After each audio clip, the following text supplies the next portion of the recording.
kitchen, baby, and you know what it means. G. Marie gon' come around. Come on, come on, come on, come on. Come on, come on, let's start the show. Welcome to another edition of the Hair Kitchen, and today we'll be talking to Terry Action Jackson, who's running for Congress. We're going to have him tell us a little bit about himself, and welcome to the Hair Kitchen. How are you today, Action Jackson? I'm great. Thanks for having me on. I really appreciate it. Yes, for sure. So I see that you're running for Congress. Um, and can you tell us a little bit about yourself and what inspired you to run for Congress in Maryland's 5th District? So I'm a proud Marylander. I'm a Navy veteran. I've always been a lifelong public servant ever since I was 17 when I first joined the military. And 23 years later now, I look back on my career and I've had a life that has always been about protecting people and trying to help solve problems, either within the military structure or within my community itself. I never really consider myself to be a political person, but I feel like there's a calling on me right now to kind of step forward and take up the mantle and try to make things better for people. I've seen both sides of the government, right? Being in it, I've seen how that when it's effective, it can actually help and benefit people. But then when it is like it is now and it's so chaotic and everything, and there's so much turmoil in government, I see how it can really cause pain to people. And I don't like seeing people in pain, no matter what side of the political spectrum that you may be on. So that's kind of what pushed me to run for Congress, because I don't want to see people suffering. I want to be able to help people. And that's always kind of been my calling to do. And that's, as I go through the district, I see people, they're talking about they're ready for change. They want change because the status quo isn't really working anymore. Obviously, costs keep rising, and the same status quo political leadership that we have in Congress is really not meeting the moment. And I'm talking to people, when I go to shopping centers or I'm at gas stations and I'm passing out my campaign cards and things like that, there's a real energy out there among the voters that they want new leadership in Congress, people who they know are going to stand up and fight with urgency and not be so cautious, because right now being cautious is not really working for us. We need to be assertive. We need to be strong and forceful and make sure that we stand up for those who can't stand up for themselves. And lastly, Wow. I'm kind of running as an intergenerational candidate. I kind of want to have the torch passed for my current leadership, take the helm for a while, try to get us back on a equilibrium to where we balance things out. And then I myself want to pass the torch on to someone, else that's maybe younger than me or whatever the case is, because I feel like our representatives get in Congress and they're there for so long and they become out of touch. Primary example here, the current representative we have in our district, he gets voted in office time after time just solely based off name recognition. I couldn't tell you the last time that he's actually went out into the community and actually knocked on doors and told people why they should support him. So I don't ever want to be labeled as a politician. I want to be labeled as a civil servant, because that's where the bread and butter of politics is out there in the communities, meeting with the people and understanding what their needs are. Yeah, that I totally agree with you. First thing I'd like to say is thank you for your service. And then when you said intergenerational, I totally agree with that, because people lose touch with the individuals who are not in their age group. Like you said, you see them, we see the elected officials when they're trying to get in office. Once they're in office, you don't see them anymore. And it's like, I can't, in my industry, I have to see you constantly and consistently, and the industry is ever changing, just like the landscape is ever changing. How do you stay on top of it if you're at a desk in an office in DC or whatever, city you're in? So, what values or experiences? What values or experiences from your military and public service career shape your approach to leadership? Well, don't fault me here, but I'm going to lean into my military experience, because that's a huge portion of my life and my upbringing. I joined the military when I was 17 years old, turned 18 in basic training, and then kind of just went from there. I retired back in 2020. So my entire life has been military oriented. In the Navy, we had a concept or a saying. It was called deck plate leadership. And what deck plate leadership is, that is leaders who aren't not hidden behind their desk. Those are the supervisors and the managers that are out there with the troops, essentially being down in the trenches, right? You're out there with your people side by side, seeing what they're doing, engaging with them, understanding and listening to what they need, and how you can better help them be successful, right? Mm-hmm. So that's the kind of leadership that I want to bring to Maryland's 5th District.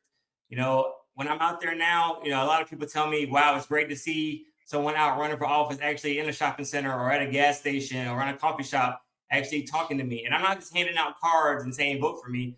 I understand people are in a rush and they got their lives going on in that moment, but you'd be surprised if you really engage with people, how often they'll stop and actually have a 3 or 4 minute conversation with you, ask you about a policy stance you have, so that's really engaging. And a lot of people that I found really appreciate that. So going back to that deck plate leadership, it's all about presence, integrity and accountability. You set the tone, the mission objectives, and you go out there and you fight every single day for people and let people know. It's one thing about Maryland, right? They love transparency and they love accountability. That's what Marylanders love here in the 5th District. And that's what they want and expect from their congressional representatives. So when you have been out there in the trenches, if you will, talking to people, is there a consistent message that you're hearing from the general public? Like, what is the hot button conversations that they're having? Are they talking about education? What are they like right now? When you've talked to the last 5 people, what would you say? Was there anything in common that they shared with you? So everywhere I go, from Valley down to Waldorf into St. Mary's County, over to Calvert County, it's pretty much they're ready for change. They're really disillusioned and disheartened with our congressional representation as is. They respect experience, but they know how incumbency can be both a blessing and a curse. Like we just said before, you get in office, you get comfortable, you stop actually representing the people. It opens the door to corruption and not really your values aligning with the people of your district anymore. You become more of a corporate politician, wanting to lobby for corporations and the wealthiest Americans and not for the people in your district. When I talk to people, real talk though, at gas stations and coffee shops, they're worried about rising costs. People can't afford, to make ends meet anymore because they're paying high cost in rent, they're paying in groceries, healthcare costs, as we see with this current battle that we have going on regarding the ACA subsidies. People are worried. I just ran the numbers on me, my wife, and my 9-year-old daughter, and the cheapest policy I could find for healthcare was $900 a month.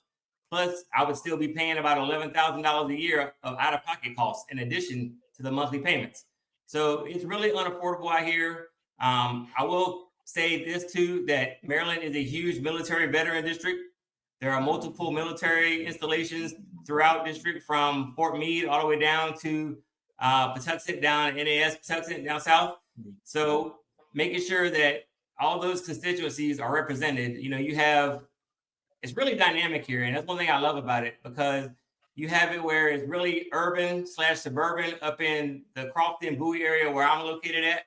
And then it's kind of the rural farms and everything down there on the coast down south. So it's very diverse. So you kind of have to be that broad ranging candidate that can reach out to everyone. Now, I'll say this too. No one person is going to ever agree with a politician 100%. But when we look at candidates and things, and I ask people to do this too, I'm like, don't take what I say, just take it and look at it and say, hey, let me check this guy out. Do your due diligence. Don't just accept me for face value. Dig into me a little bit, understand my positions, challenge me with questions. And if I don't know the answer, I'll be the person to tell you, well, I'm not 100% sure about that, but I'll write this down and I will get back with you and we can have a conversation about that way. I really believe in that back and forth engagement and being able to let people know that you're concerned. And when you actually do follow up and get back with them, that just makes them respect you and the process that much more, because you're a guy who follows through on what you say you're going to do. I totally agree. So when you said gas station, the first thing that came to my mind was there was a study done saying that we spend, for just going to work to work our 40 hours a week, we spend $5,000 a month on gas. Yeah, because it's gas a is lot. so high. It's I costly. said, hold on, let me look at my statement and see how much gas, because I'm using my card so I can track stuff. I was like, how much am I using that much? Because you just have to have it so you don't really count it, because counting it can be a little depressing. So it's And then like when you when you add said you on were people who right, and then when you add on people who have childcare they have to pay for that enables them to go to work, the costs just mount and mount and mount. The cheapest, I had my child in childcare a while back before she got a little older and was able to come home from school herself, but we were paying $250 a week. And I know there are people that have 3 and 4 kids, that's $1,000 or more per month just for exactly. childcare right off the bat. Just so And if now it's an you infant, that's for one child. If it's an infant, Mhm. oh my Yeah. God, it's almost rent. You're like, well, can we all live at the daycare? Because it is expensive. And then it's even worse for people who work shift work because they work all kind of weird hours. You don't really have daycare facilities. A lot of those people have to rely on families, friends, or neighbors to watch their kids just so they can afford to go to work because we don't have around the clock childcare centers that are willing to provide that service at different times. That's So there's right. a lot of That is issues so true. that Maryland families face. Mhm. So, what are the key issues you're focused on, and how do they connect to the everyday people in our district? There's so many challenges facing the people of the fifth district and all of Maryland and across the nation for that matter. But I would say if I had to name my top three, they would probably be lowering costs, reconnecting with the community because that goes into restoring trust in government and letting people see that government, when done effectively, can actually benefit people, and protecting our earned benefits. As you know, since this administration came into office, there have been multiple attacks on the social safety nets, Medicaid, Medicare. There's been a reduction in SNAP benefits, and now they're looking to try to target veterans benefits, all in accordance with Project 2025. So I would say those would be my three priorities of trying to work those for Marylanders, because I feel like if you can't trust your government and you don't reconnect and believe the government's actually going to work for you, then you're never going to believe in it at all. So I think that's important to be able to reconnect with those disillusioned voters, the ones that think government, doesn't support, doesn't help out. We need to actively show them. Now, when it comes to lowering costs, here's something that really, I'm on TikTok a lot. I join those lives and hear people have conversations and stuff. There's just so much information out there that's just being, fed to people. First off, I'll say this: no president, whether Democrat or Republican, controls the price of goods and services. Okay, we are in a global market. We may say America first all day long, but the markets and everything are globalized. It's an international marketplace. These prices are driven by supply and demand. Okay, no more, no less. And that applies to energy markets, production costs and everything. All the trade that goes on is international. So for people to sit there and blame any one person or one party specifically, is wrong. Now, can we pass policies to kind of mitigate some of those challenges and make things more affordable? Sure, we can. But to just point the blame squarely on someone or some entity is totally off base. And then with reconnecting with the constituency, right? The people that I represent in the district, a lot of people, when I talk to them, they say the only time I hear from my representative is when election season's coming up and they want our vote. And I started getting flooded with emails saying donate, donate, donate. But why would I donate to you if I don't ever see you? You don't hardly ever hold town halls. And when you do, you just talk at us and not to us. You barely let us, you hold a town hall for like an hour and you let us get maybe 3 or 4 questions out to you. And then you end the town hall. So there's no real trust in government. People think their representatives just blow them off. So there needs to be real engagement within the community. I totally agree with what you just said, because there was a meeting. There's some issues going on in Landover with the data center, and the community went to the task force meeting and they asked them what you just said, to write their questions on a post-it and stick it up on a board that they had. And the group got very upset. So you're right. People want you to engage them in the things that are bothering them. So I'm liking to hear you say that. Yeah, that's not engagement at all. That's No. scapegoating. You're sitting here and you're saying that you want to do all these things, but you never follow through with it. And you don't And then hear what they're even asking. right. Right. And then on the last point, the benefits, our earned benefits. People work their entire lives for their Social Security payments, so they expect those to be there. And I've heard about Social Security running out in 2034 for the last 10, 15 years as I got more into politics and more focused on it. And we can solve this. There's just not a willingness to do so, right? We could sit there and, for the rich, right? They have all this money available to them. And all we would have to do is remove the cap on payroll taxes. It's currently at 6.2% for employer and employee. But the rich, once they pay their I think it's 68,000 or 174,000, it's somewhere in that ballpark of payroll taxes, they don't pay anymore for the rest of the year. So they're done paying payroll taxes on their income by the end of January or early February, while the rest of us are paying for the entire year because most of us don't make that much money. Right. So if you would just remove that cap, you would give Social Security up to 75 more years of solvency. And then if we had maybe a gradual increase over time, maybe for like 6.2 to 6.5% of employer and employee taxes, just a little small increase, broken down over 5 or 8 years or whatever the case is, you could keep Social Security solvent forever. And it wouldn't even be an issue anymore. But every time I totally agree with that because every time Republicans come in office, they always want to try to cut the earned benefits, the Medicaid, the Medicare. This big ugly bill they passed recently, they took $200 billion from SNAP, and now they're coming after veterans benefits and everything, saying that we're lazy and we're too dependent on the system. But these are service-connected disabilities that veterans suffer from, and these are lifelong issues. I'm a disabled veteran, and I would give anything to be able to get a decent night's sleep without having to wake up with chronic pain. I'd give the money back. And I know a lot of veterans that feel that way, but I don't have that luxury right now because I have these conditions and these ailments for the rest of my life. Right. And for serving, it's like you served the country and now the country wants to say, okay, thank you, see you later. No, that's not how you do keep people. the promises we made to both seniors and to our veterans. Yes, I totally agree. You mentioned the hearing about Social Security running out, and I would have to agree. I've been hearing that like you for about 10 years. And I'm like, how is it going to run out when we're still paying into it? Run out in what capacity? Because it's not running out and not being taken out of my paycheck. Well, let me correct that, or let me clarify what I meant by running out. So by 2034, the recent estimates that I've seen say that Social Security will be able to pay reduced benefits. So you'll have about anywhere between 23 to 25% less.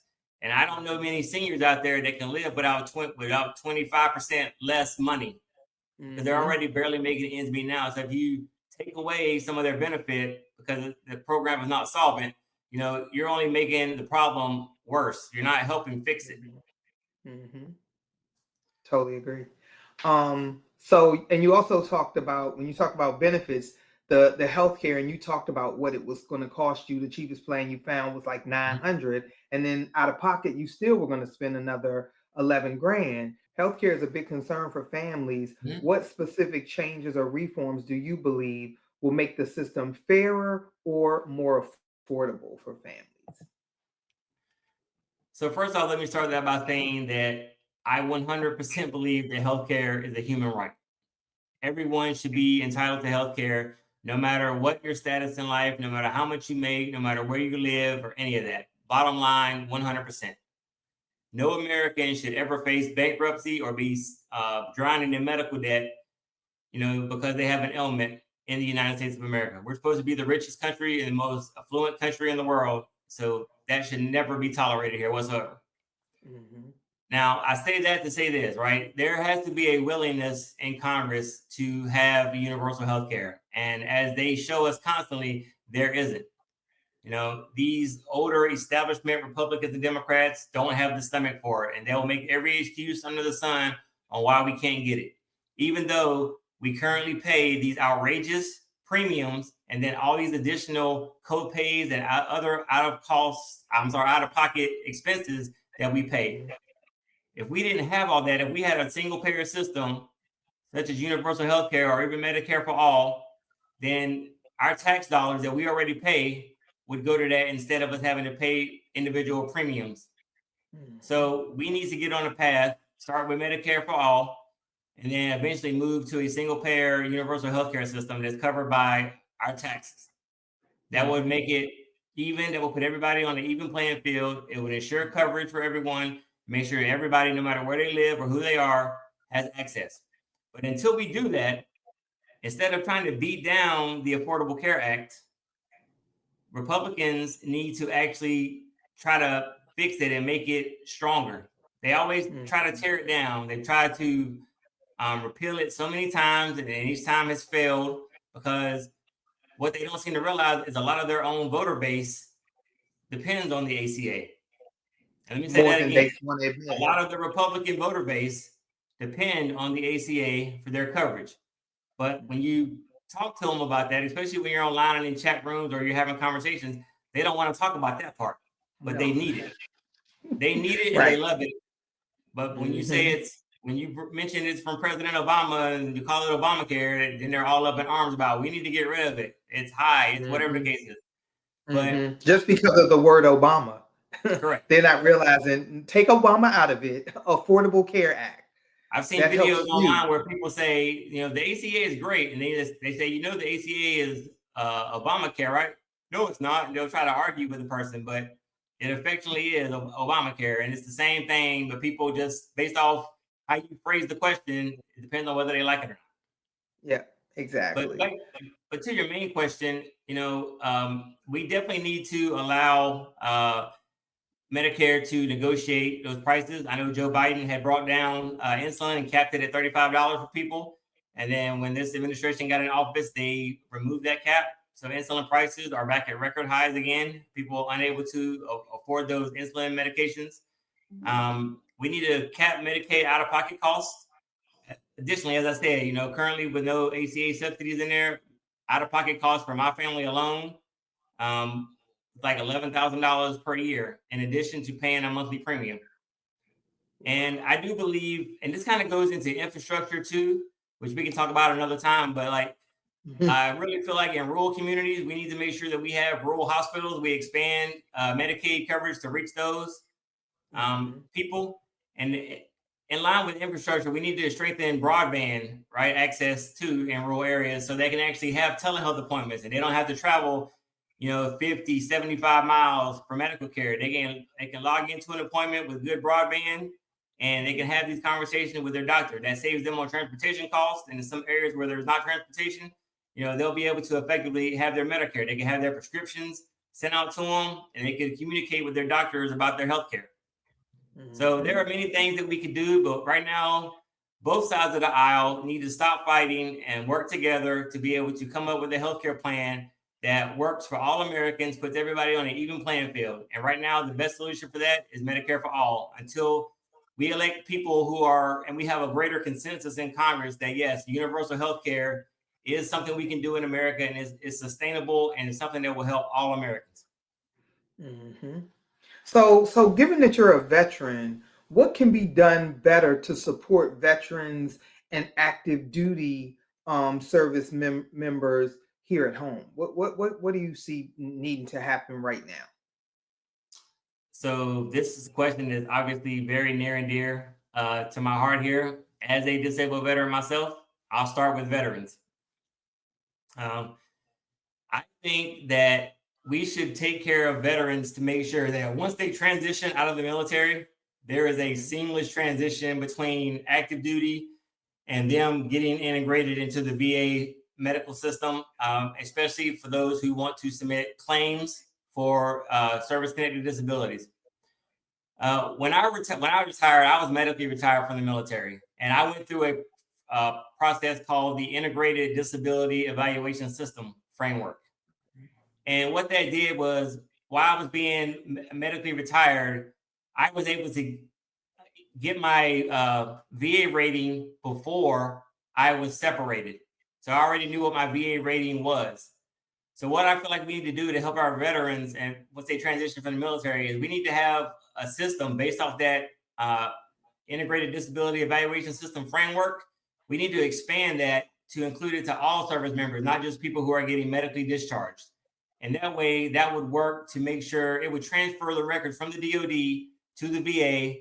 You have a system that talks back and forth, and you will be able to streamline that process to help people do their claims before they get out. So by the time they're out the military, because it's already complicated enough trying to transition from the military and learn how to be a civilian, they don't need the stress of having VA claim issues. So about 6 months, 4 to 6 months before they're going to retire or they're going to separate from the military, they need to go ahead and be able to file their claims while they're on active duty. And the DOD and the VA can communicate and process those claims before and have an answer ready for the veteran before when they get out. So that's something I want to advocate for in Congress, is expanding that. It's called IDES, Integrated Disability Evaluation System.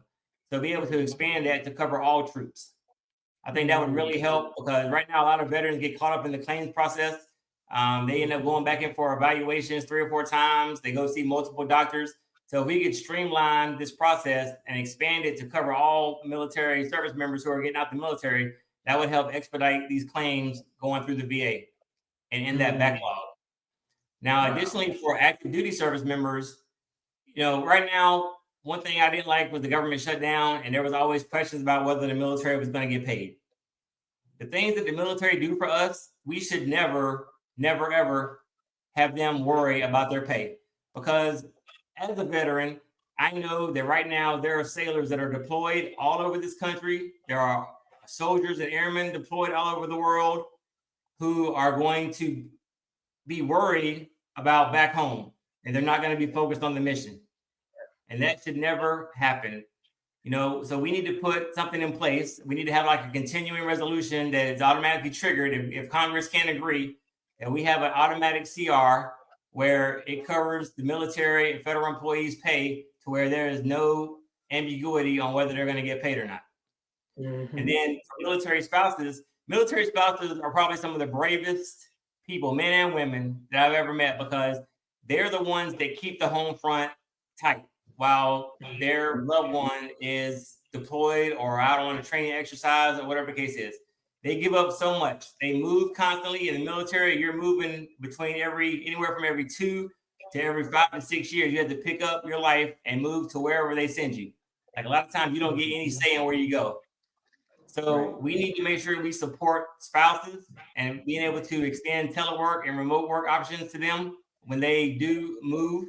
If they have a job in one area and it's feasible for them to keep doing that job at a new location, they should be able to keep that job to have that continuity going, right?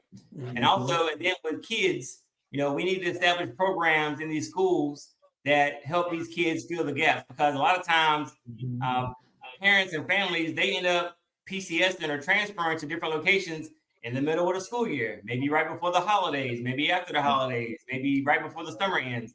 So we need to make sure that these kids don't fall behind because they are, they have gaps in their school year because their parents had to transfer. So we need to do a better job at supporting our military, making sure that, they're protected during budget fights and their families are not caught in the crossfire, because shutdowns, the money stops flowing for PCS transfers. So when they're transferring, if they're in the middle of a transfer and the government shuts down, the funding and resources that they have available to them to assist them, that all stops or it slows down dramatically.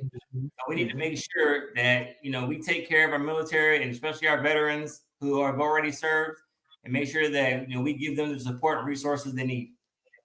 And that's funny that you said that with the spouses, because I saw online something I was reading, and it was talking about military wives, and I had no idea, as I'm sure the rest of a lot of us did, that they were really struggling. They're in like food lines and food banks, and you're like, not the spouses of the people who protect us and keep us safe, not being able to, and having food insecurity for military, like you said, spouses.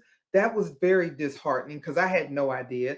And then you as an American, you don't realize sometimes, because sight unseen, we don't see you guys in action like what you were just talking about, other than on 9/11. And I'll never forget, Mission Barbecue does something special for the military every 9/11 or Veterans Day or something. And you see all these military vehicles.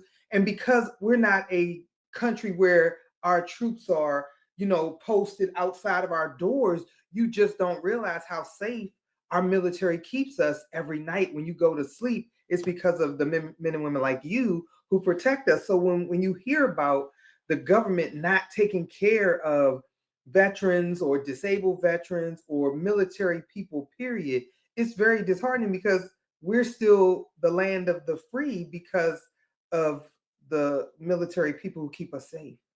Correct. And it breaks my heart to see the military being used as political pawns, because no politician should ever come out their mouth and have to say that I want the military to, get paid, but yet I'm not doing nothing about it to help make sure that happens. They should, military and federal workers, the people who protect this country and keep the government operational, should never have to second guess whether they're going to get paid or not. That pay should always be guaranteed, just like Congress's pay is guaranteed by the 27th Amendment, right? Federal workers, and especially the military, should get their pay, no questions asked. It should never be an issue, regardless of government shutdowns.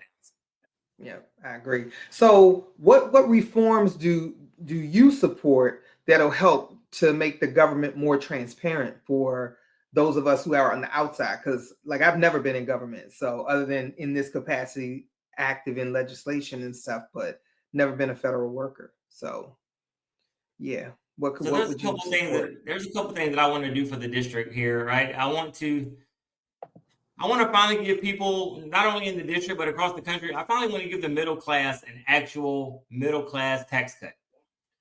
The Tax Cuts and Job Act of 2017, I believe it was.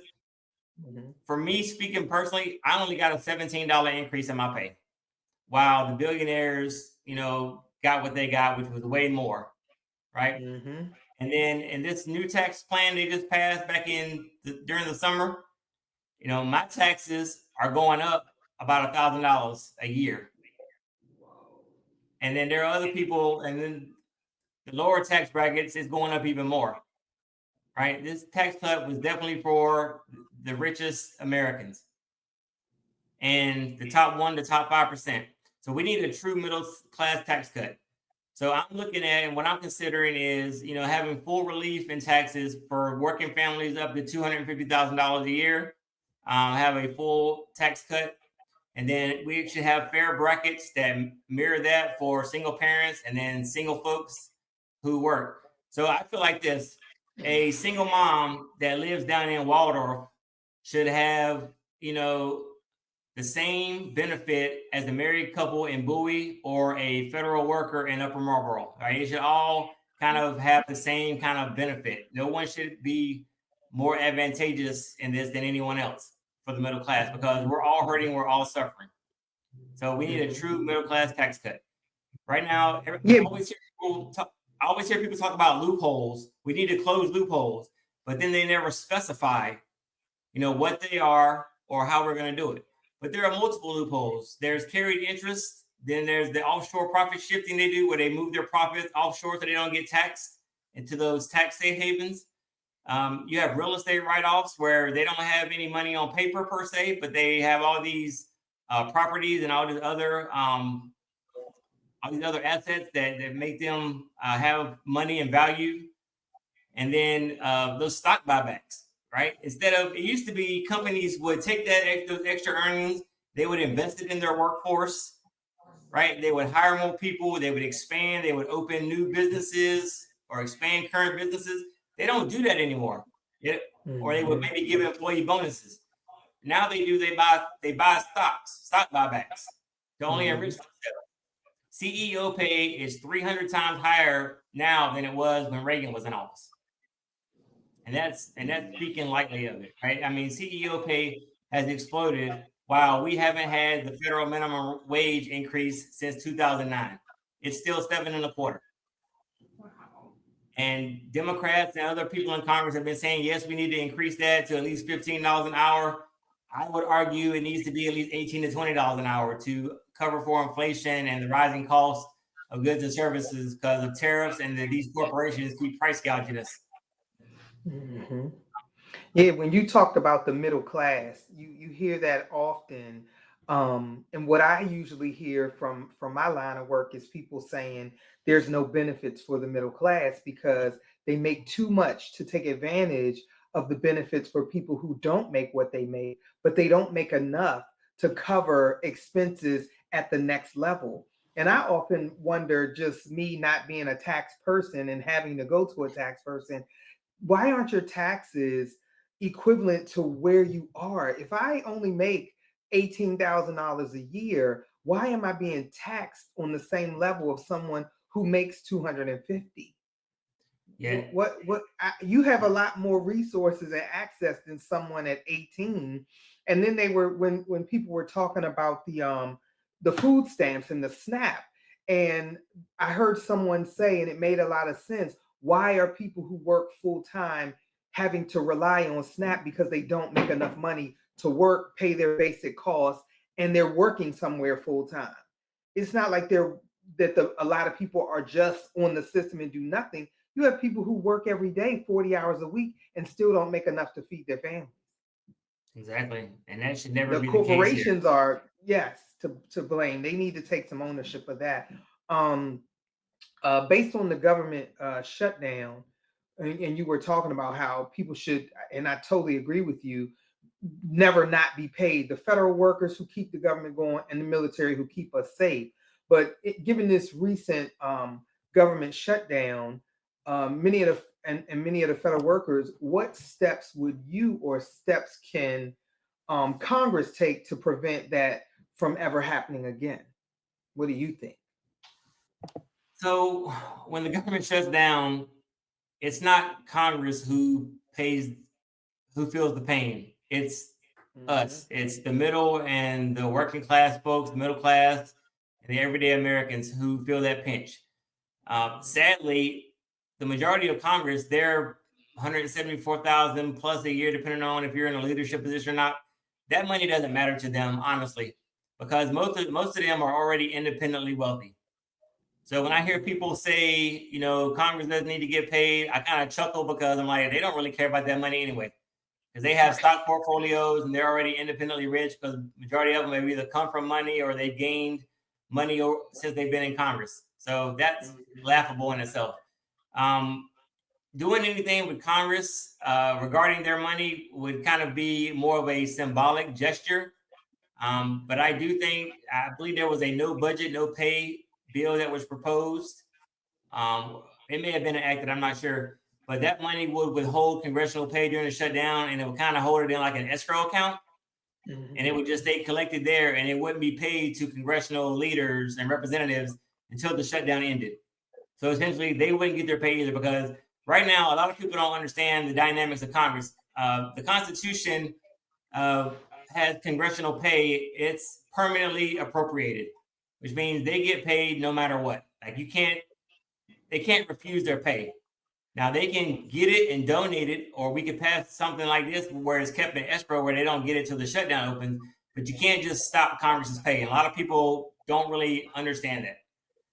So I'll kind of repeat what I mentioned earlier when I was talking about the military. Like, I think we should have that automatic continuation resolution that automatically triggers when there's not a consensus on the budget, that this automatically triggers. That way federal employees, the military, and other folks who receive a government paycheck, those funds still keep flowing at current spending levels for the previous fiscal year. So those two things, I think, are something that we should be able to find consensus on in Congress, because everyone supports paying federal workers. Everyone wants to make sure the military gets paid, right? So I don't really see a problem with having those continuing resolutions that's automatically triggered if they don't get those 12 appropriations bills signed by September 30th of any given year. And, having their pay taken away from them, I would say, you could either donate it and have them help pay down the federal debt, which they keep rising, so they can donate their pay. Because congressional salary for an entire year is $193 million a year. We pay Congress. That's how much. 174,000 times 535 members of Congress, the both chambers. Probably a little more when you count in the speaker and the minority leader and all that stuff. But that's $193 million a year that we pay Congress to essentially do nothing. I mean, look how long Congress has been out of session. The House has been out since September 19th. They take more breaks, more vacations than any American that I know, saying they're going home in their districts. But when they're back in their districts, they don't even hold town halls. And if they do, it's a virtual one, like I said earlier, that only lasts an hour and they only answer 5 questions. So they're not really Should putting there the be work. a certain? Right. They're not really putting the work in to earn that $174,000 and collectively that $193 million a year that the American taxpayers pay them. So yes, they do need to have some accountability, and there's ways we can do it. Should there be a standard now? When you said that, you said they're back in their districts, they're not even holding town halls. Should there be a standard of how many town halls minimum that you should hold if you're an elected official, given we're paying you with our tax dollars? Because right now we don't have anything, I would assume. 2 points on that, right? Honestly, for those who live in close districts to DC, I feel like you should have a town hall every day. When you go home and you see someone in the grocery store or you see them out and about, you should be having a town hall. Stop and ask your constituents, how's everything going for you? How you doing? That way you keep the pulse of your district. You know what's going on. You understand what people's struggles are. But at minimum, for people who have town halls, what's stopping you from having virtual town halls?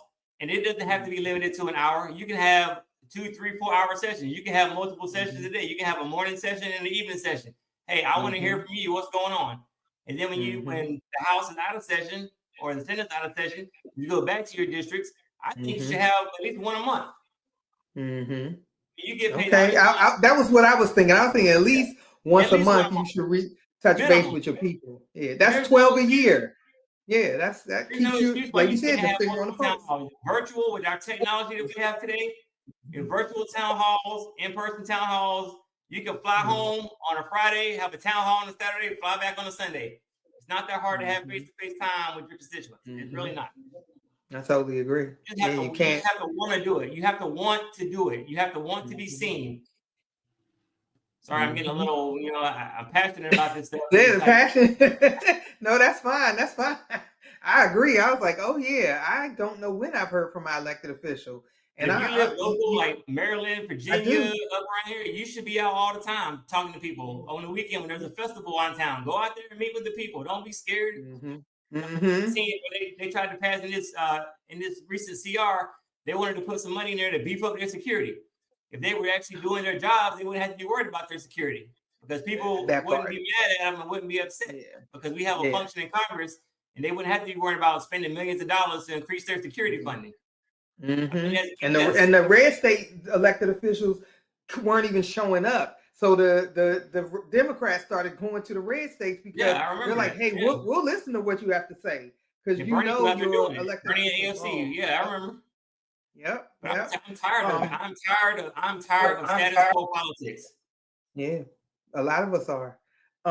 So legislatively, what 2 things do you want to achieve for the people of Maryland's 5th district? So, like I said, there's a lot. And I kind of talked about that a little bit with the legislative, with the tax cut. That'd be one thing I want to fight for. But the second thing I'll cover is since District 5 in Maryland has a really robust federal population, federal workforce. Not only do we have multiple military bases, Andrews, Fort Meade, Pax, Indian Head, etc., right? We have 75,000 plus federal employees. And I was a federal employee up until about a month ago. I was working for the Department of Justice. And I was having my own issues there, as a disabled veteran. I had put in for a reasonable accommodation. I was wrongfully terminated for that. Then I got a lawyer. Then I got rehired.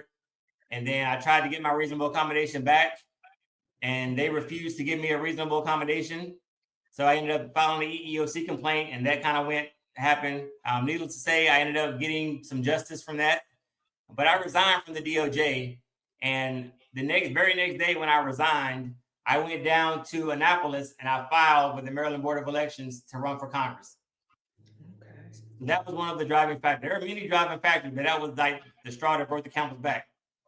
So I went down and filed my paperwork to run because I haven't liked what's been going on in the federal government since January 20th with how federal employees are being scapegoated. And all of a sudden now we're the swamp, we're the waste, fraud, and abuse in government. I don't think so.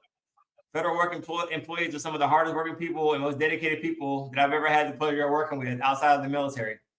And the support that they give, and the contractors as well, because there are thousands of contractors that support federal employees and the military that deserve just as much respect.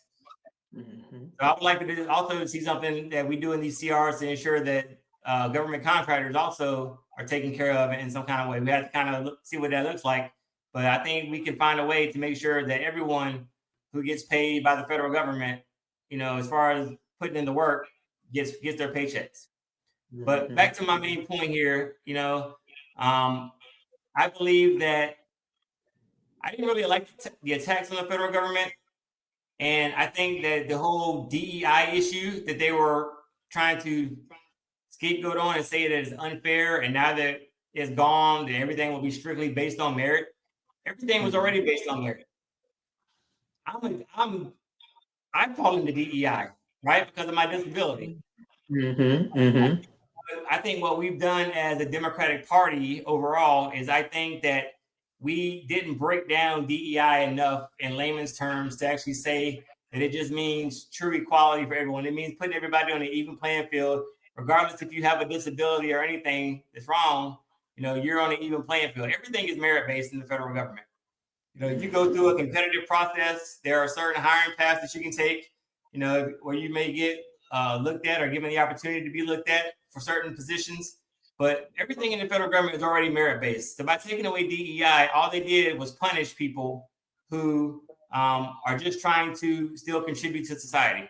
As a disabled veteran, I have various disabilities, some physical, others that, kind of, I'm still productive, but, I need a little assistance. And what DEI does is it just gives everybody, on a level playing field. And we need to make sure that we put that back into place, and we do it in a plain language style, make sure it's data driven and it's merit based, that requires agencies to actually, publish dashboards on, like, these are our metrics here. These are, the number of people who were hired based off this specific criteria here. And transparency is what we need. We need transparency. We got to show, what it really does and how it benefits. And it's not just for color, for people of color or for minorities. It's for everybody. There are people, of all different races who have disabilities or, that need special assistance. And all DEI does is just help them be able to get a platform to be able to apply for these opportunities. And I think we just need to do a better job of articulating that and showing what it is, because people get DEI and affirmative action confused, and they're totally two separate things. And so when I hear people on those talking points, I try to, let them know, the differences between what those are and how each one applies separately. So I think having a strong workforce, protections in there, helping federal employees, especially like myself with the reasonable accommodations, there's a lot of stereotypes out there about people with disabilities that need accommodations. They say that, we're lazy, we're trying to cheat the system, we don't want to really work, but that's not true. Reasonable accommodations are there so people who need assistance can get the assistance so they can be productive members of society and still contribute. That's as simple as that. But people put a negative connotation on it, and how negative connotations and stereotypes, they seem to just travel so fast and so misinformed. Yeah. So I guess you said a lot, and I was having my thoughts. I wanted to go back to, and then I'm going to go forward. That would be 80% of the population. Well, not 80%, but that would be a large portion of the population on that middle class tax benefit. I'm going to share that with some people and let them know, if they don't see the show, what you're talking about, because like I had a senior say to me that, people love their pets, and they said that the person, and this is on the county level, so you're on the federal level, the next person that gets elected, they want them to allow tax breaks for seniors who have pet care. And I was like, because people put a lot of money into their pets, you get no write-offs for that. And it's almost like some people's pets are their children. they're like a especially seniors, child, if you will, especially seniors, yeah. because it's their companion. Exactly. And I've had several people say, the surgery for my cat was $1,500, or the visit to the vet was $800, and they're seniors. So I did agree with the people who were saying that. So I don't, I don't know about on the federal level, but that was on a local level. But I really like what you were talking about the tax breaks for the middle class, because they're like the forgotten population. You're either rich or you're poor, and it's like we're trying to dismantle the middle class and give them nothing and make them part of a lower class, if you will, because there's not a lot of services out there for them. And So PG County is a very affluent area, and then the other surrounding counties are just as good, if not better, in some areas. Like the median household income for this district is anywhere between 98,000 up to like 113,000, depending on where exactly you live in the district and what kind of job that you may have. So we're a very affluent district. Could you imagine if we had a true middle class tax cut, how much extra money that would put into people's paychecks annually to be able to, boost the economy here in District 5? Yeah. And that would do wonders for so many people. Yeah, I totally agree. What's the first thing you want to accomplish for the people of Maryland's 5th District once you're elected? So if you can narrow it down to just the one thing you want to do, I know it's many. This is going to tie back into my community engagement, right? So if I feel like I'm repeating myself over and over, I'm sorry. It's just all my stuff ties in, right? No, yes, perfect. I want to have, my ultimate goal is to have a office in every county. So people can actually go to without having to drive all through the district to go to one office. And we even have an office, I believe, in the district. It's not even in the district. It's like right on the border. It's like one of the courthouses outside of District 5. I want to have essentially satellite offices there. But what I want to do on day one, since it would be in my own congressional operating budget, is I want to start off with 2 fully staffed field offices. I think what would be good is to have one in PG County, given its location and everything, and the population center that's here. And then I would like to have one down south in like St. Mary's County. And they would be solely focused on constituent services. I would essentially want to have like a field team assigned there that would actually go out in the community and engage with the citizens on my behalf while I would be in DC. And then when I came in here, I would have an office to work out of, to be able to sit down with constituents, meet with them, discuss their needs, have like those mini town halls that I was talking about earlier, right? To facilitate that engagement. These offices will be dedicated to helping seniors, veterans, small business owners, and just any kind of constituents that come in with concerns. And my constituent field team, I want them to be proactive, not reactive. A lot of times, we sit by the phone in these congressional offices and they wait for constituents to call in and tell them, hey, I got this problem, I need some assistance. I want my teams to be out, set up booths and just be out in the community, engaging, tell us your concerns. How can we help? What do you need from us? We're here to listen, right? Because my campaign right now is all about listening. And, when people submit inquiries, I want them to be tracked, logged, and I want to kind of have a process where if my field team can't, fix the issue, then there should be a process in place where it escalates like up to my chief of staff, right? So it gets the attention that it deserves. And if my chief of staff can't handle it, then obviously, it would come to me and then I would engage at my level. Like I want to have those steps in place and those processes to where we actually have real, community-centric engagement on a ground level where people actually see us out and about. So I want to be very active in the community. And then if that goes good, then I would look to extending that reach into the other 3 counties. That way I have 5 counties and I have 5 offices that are out engaging with the community. And they'll see that their congressman is actually cared for them. He actually shows up, and in his absence, he has people there that are competent and can work on his behalf to help meet their needs. Wow. And that sounds, that's because of your military background that you're real comfortable being over here, over there, where other people may not Right. even have that vision. Multitasking, yes. Yes. Correct. I You're want like, we people got in a the field district to office. know.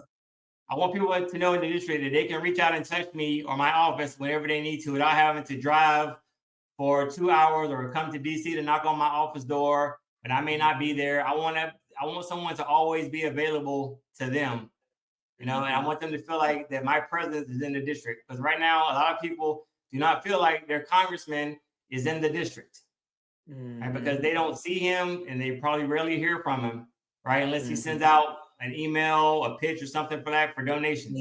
So I want to be out and about. I want to be engaged. And if I may, if I can put a plug in for you here. So I just launched this morning. I sent out a press release, and what it's called is called Drive Through the Five. It's the Terry Jackson for Congress listening tour.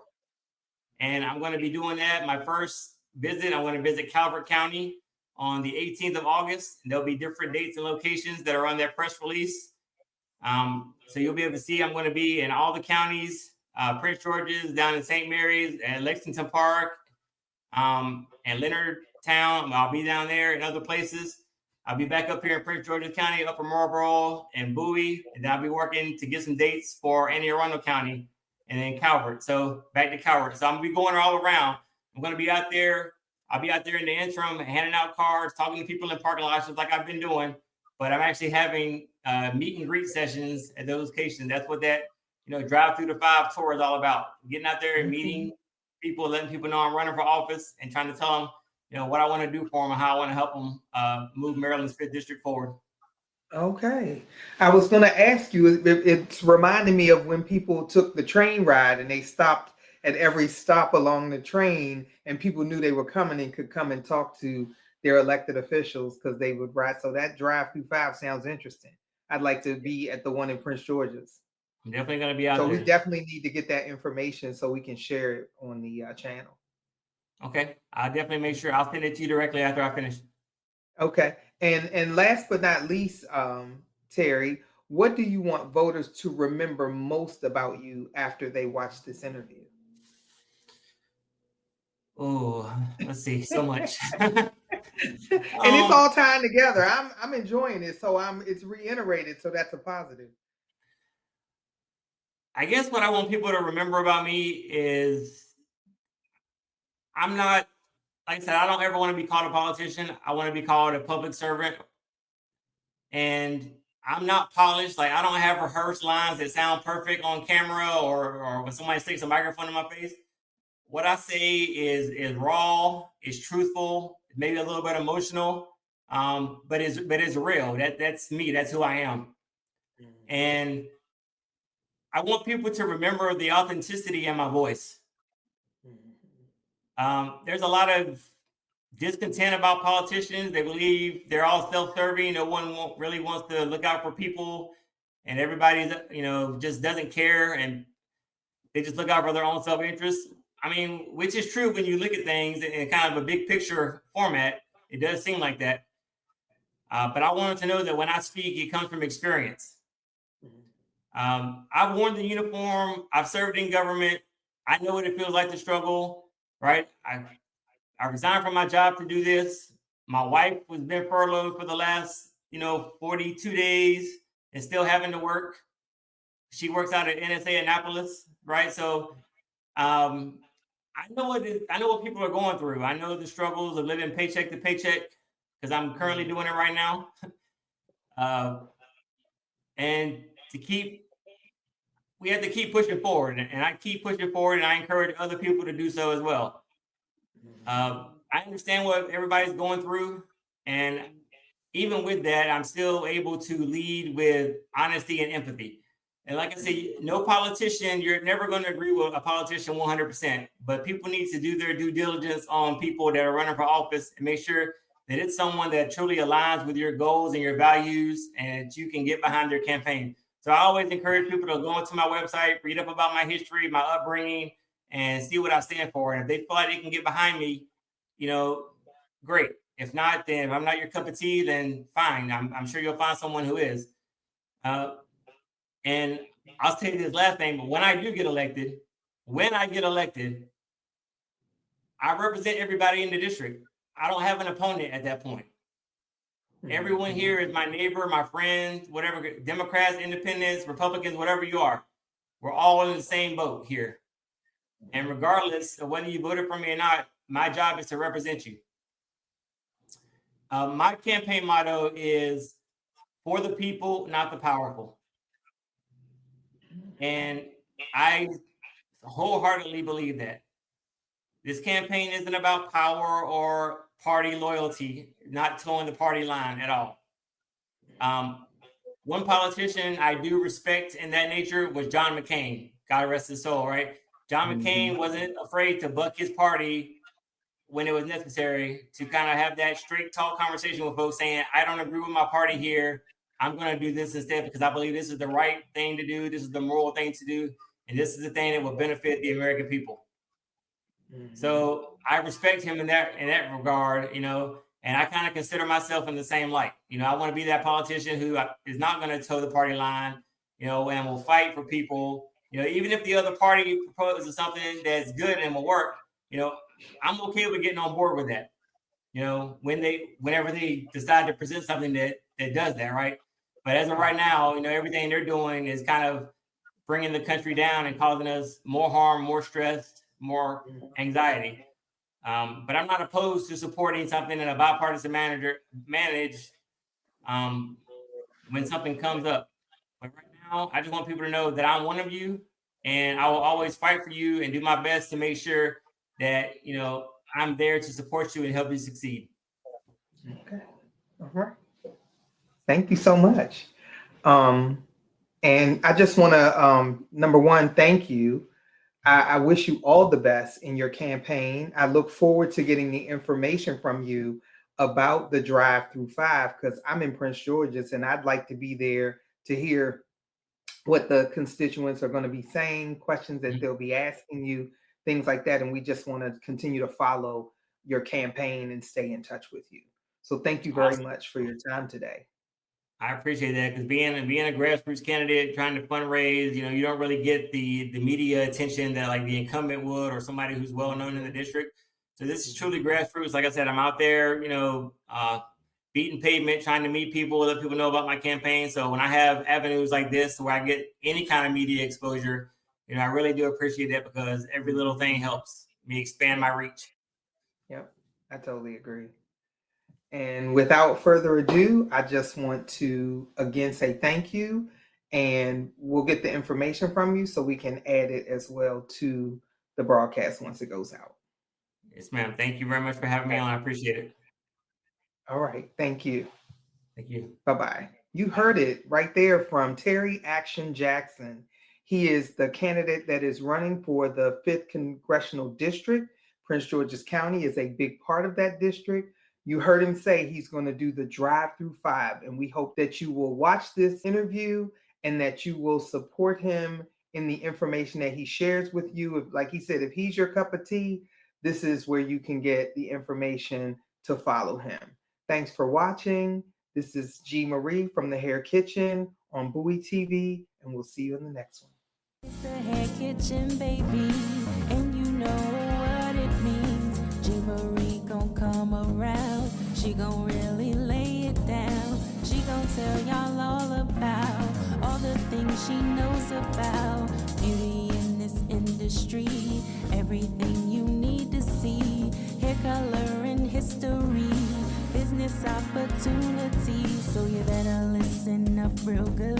The Hair Kitchen is in your hood. Come on, come on, come on, come on. Come on, come on, let's start the show.